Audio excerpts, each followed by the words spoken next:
This is Mark Regan from Disability Law Center. This is the Medicaid waiver training, section L, on what's called the fair hearing process. Now, better to have the fair hearing process than something called the unfair hearing process.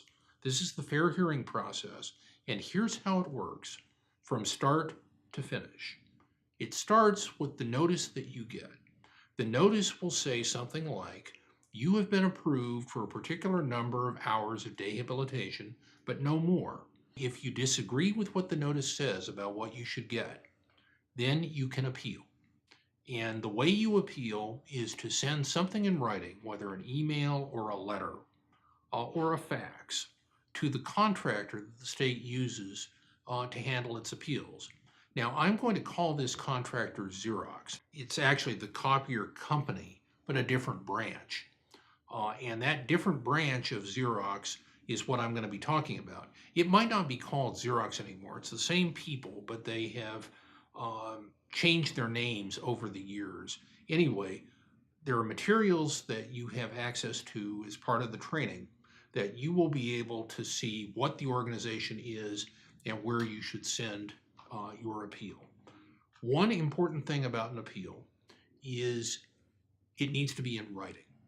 There are two reasons it needs to be in writing. One is because that's what the rules say. They say it now has to be in writing. But the other reason is because you want to make sure that you have a record that you have actually filed an appeal at a particular time. You have a date on your appeal, because there's a rule generally that if you're going to appeal, you need to appeal within 30 days of their notice. So you get the notice, you think about it for a while, the 30 days are almost up, you get the appeal in, and you want to have a copy of the appeal and you want to have the date of the appeal so that if there's any dispute about whether your appeal is timely, you have a copy of the document that will help you show that you have met the deadline. Now, sometimes people get worried about what they're going to put in their appeal letter or their appeal notice because they say to themselves, I don't know anything about this stuff. What if I say the wrong thing in my appeal letter? Here's the good news about that. It really doesn't matter at the time you send in your appeal what exactly you say, so long as you say you disagree and you want to have a fair hearing. Then you have a certain amount of time beyond that to figure out what your case is going to look like. So don't worry that if you miss something in the first paperwork that you send in, that you're going to be stuck with it, because you have a chance as you go on with the appeal to figure out your case a little bit more clearly and to put the right things into the presentation that you make. That doesn't mean you should appeal just because you feel like it, or because you're being rash, or because you want to kind of yank their chain. That's not what you want to do.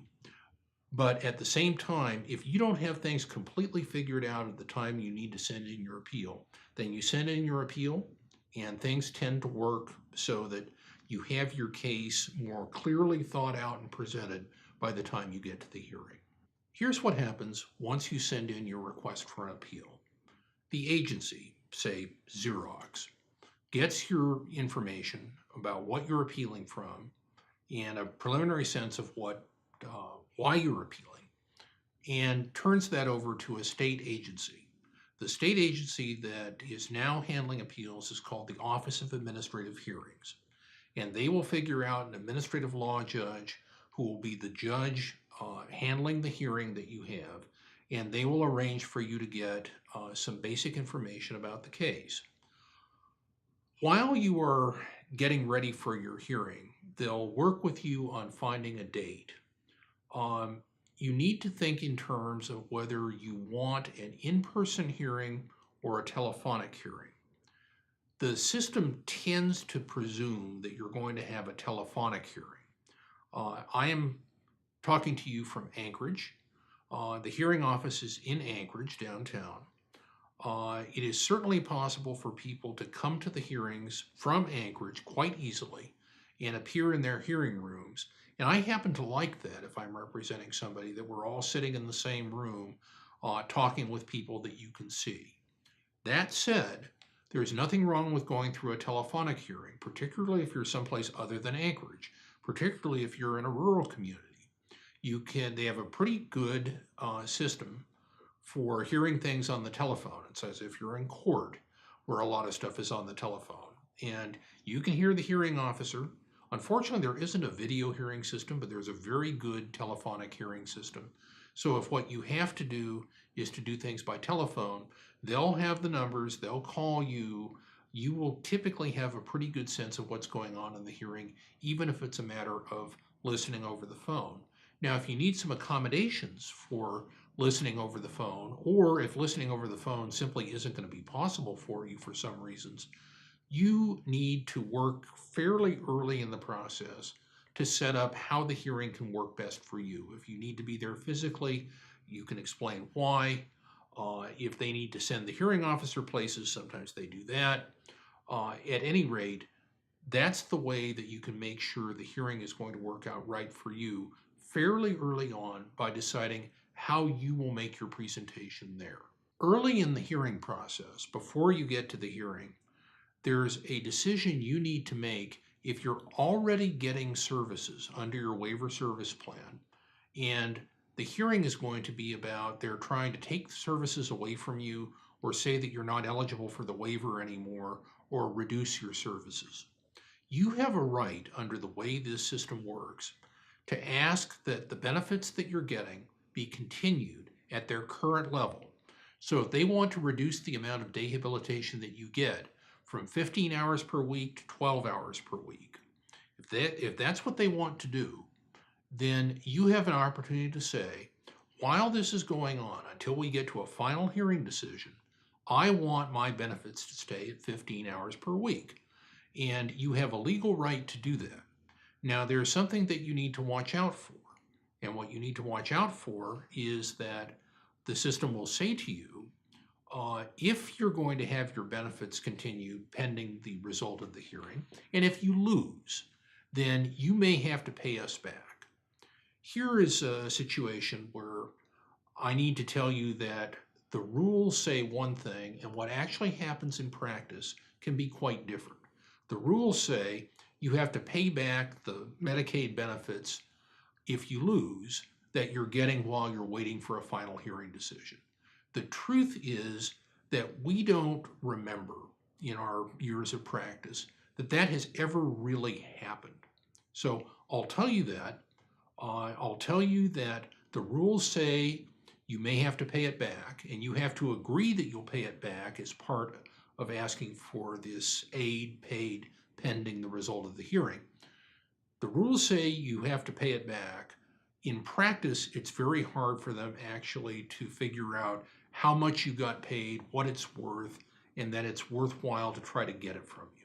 So realistically, if you have services that you're getting under the plan and you want to keep those going until you see the result of your hearing, you can ask for that, you'll get it, and it's a rare occasion, if any, when they actually try to take that back from you. So that's a decision that you need to make fairly early in the process if you want to keep the services going at the level they've been before. Now, of course, if you're asking for a change, you don't get to take advantage of that. You don't get to say, for example, I want 50 hours per week of rehabilitation instead of 15. And while we're waiting for the hearing, I want those 50 hours of dayhab to be in effect during the time we're waiting for the hearing. You don't get to do that because the system is trying to maintain the status quo, what's been going on before, as you wait for your hearing. So if you're asking for an amendment, you don't get to take advantage of this aid paid pending system. If they're trying to take something away from you, you do.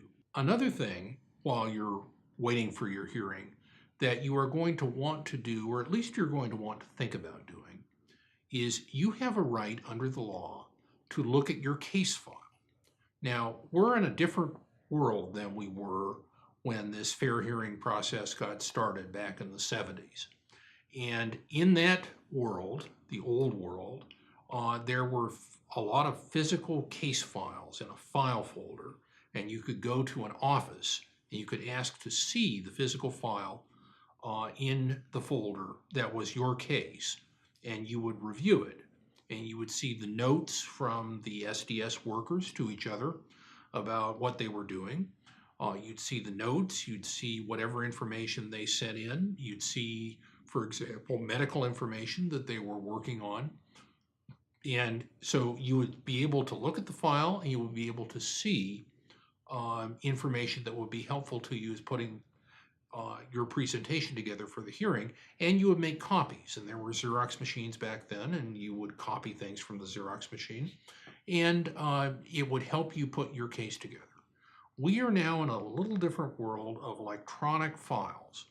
And so if you ask for your file, as you have a right to do, sometimes it turns out that you have a physical file, but it's somewhere different. I can remember that there were files when I was working in Fairbanks that should have been in Fairbanks, but were in fact in Wasilla. And so in order to inspect the file, you had to have it sent to you, and you had to do various other things in order to see it. However, it is usually helpful to look at your case file. But there's another way you can get a hold of the documents, and this is an almost automatic way to get a hold of the documents as you get closer to the hearing.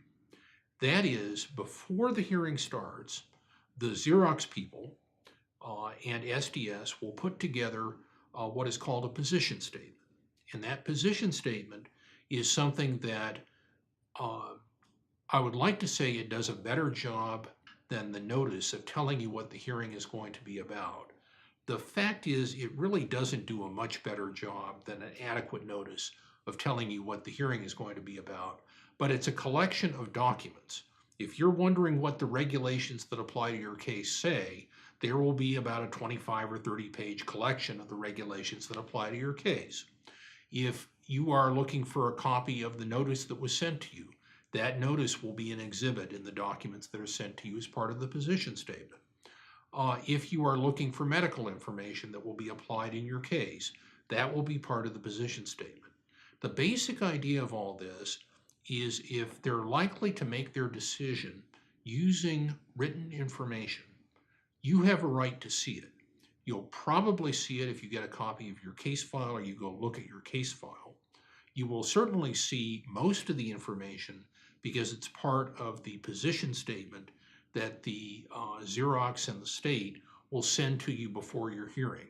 Now, there's a problem with waiting for the position statement, which is sometimes you don't get that until a very few days before your hearing is scheduled. So if you want to get control over what's going on in your case, you want to understand what's going on in your case, what you need to do is to get that information earlier than the position statement. So find out where your file is, go see your file, make copies of the documents you need, look through the position statement to make sure that it's the right set of documents, and then you're almost ready for your hearing. Suppose you're a long way away from where the physical file actually is. What happens then? And also, what happens if you haven't yet appealed and you want to see what's in your file in order to decide whether or not to appeal?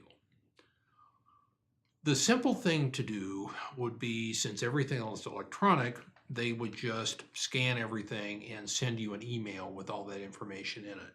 It actually doesn't work that way. The thing you need to do is to start the appeal and get your request in for particular information in the file. I like to think that they would send you a complete copy of your file simply because you asked for it. In practice, it gets complicated. And so in practice, it is best to ask them to send the file to wherever you are so you can inspect it and look at it and make copies from it, and then to check that against the position statement and the information that's in the position statement. So maybe in a few years, there will be easy, immediate access to all the records in your case that you can get simply by going to the library and getting on the internet and looking for it. Right now, it's not quite that easy, and you need to make requests for the documents in your file. And it may help for them to send to you or send to your community the physical file that they really do have on your case. So now you're getting ready for your fair hearing. And there are some questions that ought to be coming up in your mind as you get closer and closer to your hearing, like, what is this all about? What am I going to say? And also, who are the witnesses going to be? Now, one thing about a fair hearing is that a lot of it depends on documents that are already there. And so you don't have to call a witness to read a document about, say, your medical condition into the record, sitting there in the fair hearing just reading a document. You don't need to do that. A lot of this will happen just on the basis of documents. But it's also important sometimes, a lot of the time, to have people who will actually testify. For example, if the fair hearing is about whether you ought to be getting a particular service, then the people who know the most about you getting a particular service are you, your family members, your doctor, the people at the clinic who help you, sometimes a service provider. For example, if you're having a fair hearing about what goes on in a group home and what kind of coverage you're going to get in a group home, the most effective witnesses I have ever had at that kind of hearing have been group home staff, not your care coordinator, sometimes not you, not family members necessarily, but the people who are actually there and know what is going on with you. So you want to make sure that you have witnesses who can explain things. Sometimes people think, and sometimes they're right to think, oh, the witness can send in a written statement and that will be good enough. The only thing I'll warn you about that is a lot of the time it is good enough. But if the state, for example, says this letter is too good to be true, Dr. So-and-so is saying stuff which sounds like this claimant, this person, needs 80 hours a week of this and 150 hours a week of that. That can't be true. We want Dr. So-and-so to show up as a witness. Be aware that if you have a written statement from somebody and that person is not available to come in and talk about it, then sometimes that written statement will get in. Sometimes the written statement won't, or it won't get in without an opportunity for cross-examination. Now, as you think about that, if one of your witnesses is going to be a doctor, doctors are very busy and very important people. That's true, but doctors also have time available. They just don't have time to drive over to the fair hearing office from somewhere else in Anchorage, let alone come into Anchorage and testify in person if they don't happen to be in Anchorage, where the fair hearing office is.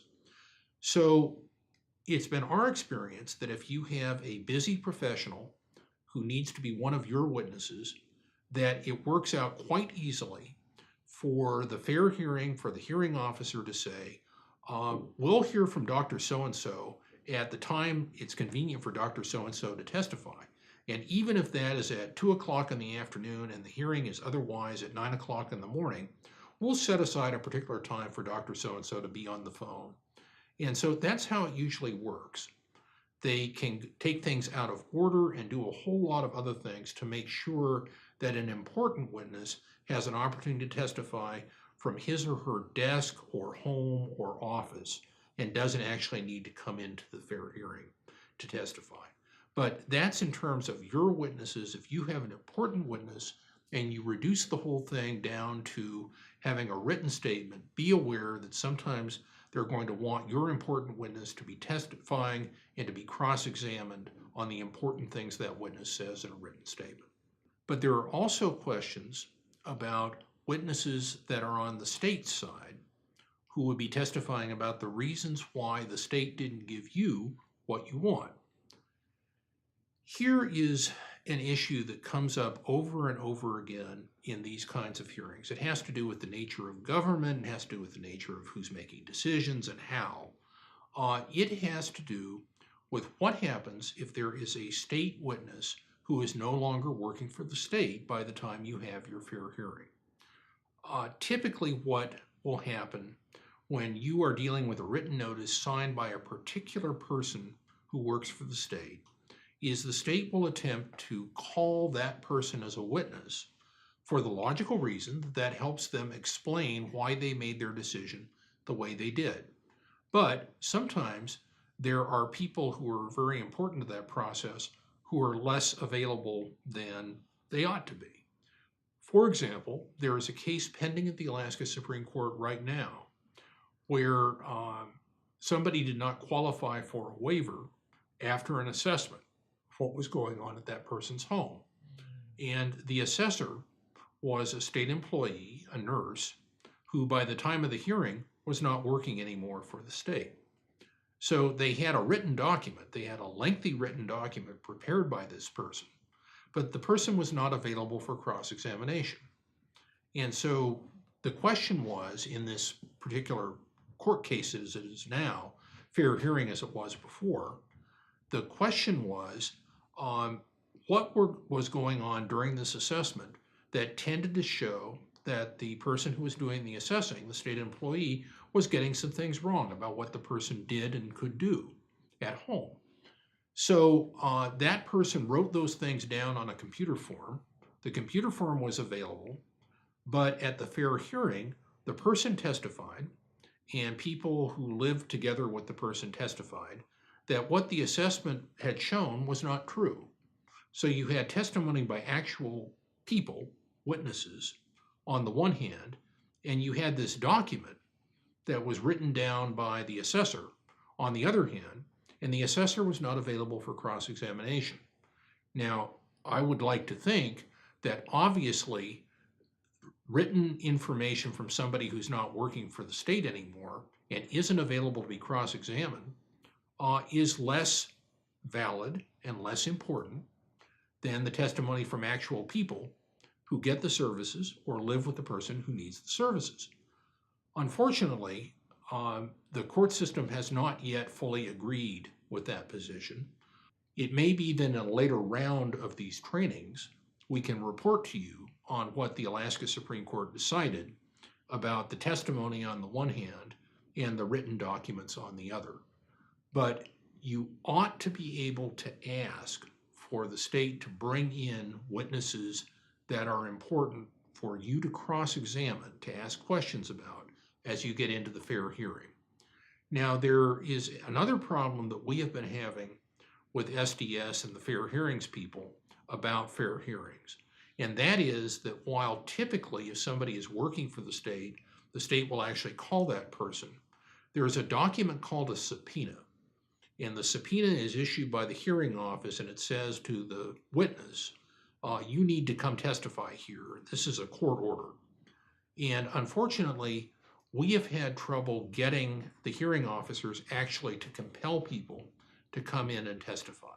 Again, by the time you're seeing this, maybe we'll have worked out how it is to get a hearing officer to compel a witness to come in. But at this point, in June 2017, when we're taping this, it isn't yet resolved. We haven't yet fixed that problem. So you have a potential problem of witnesses not being available, and you have a potential problem of witnesses not being subpoenaed. The best thing you can do is make the request to have the witnesses come in that you know are important, and to make your best argument about that and hope that the system will figure this out in the next month or two or year or so. So that's about how to get witnesses to come in and testify. The fair hearings, as I was saying, are sometimes telephonic and sometimes in person. There is usually, and I don't think this only happens when lawyers are involved, I think it happens when everybody is involved. There is an argument about who needs to go first, and there's an argument about something called the burden of proof. The burden of proof is about if you don't have any information at all, who wins? And the burden of proof depends on whether you are trying to get a change or whether you're trying to get things to stay the same. If you're trying to get things to stay the same, and the state is the one trying to make a change, like reducing the hours of day habilitation that you get, then the burden of proof is on the state to show why what's going on now needs to change. On the other hand, if you're applying for services the first go around and you're the one who wants to make a change because you haven't been getting services before and you want to start getting a particular level of services now, then the burden of proof is on you. So if the hearing officer or the administrative law judge doesn't know who to believe, and everything is completely up in the air, then the person who has the burden of the proof loses. And that could be you if you're trying to make a change. That could be the state if it's trying to make a change. So that's one thing that usually gets discussed right at the outset of the hearing.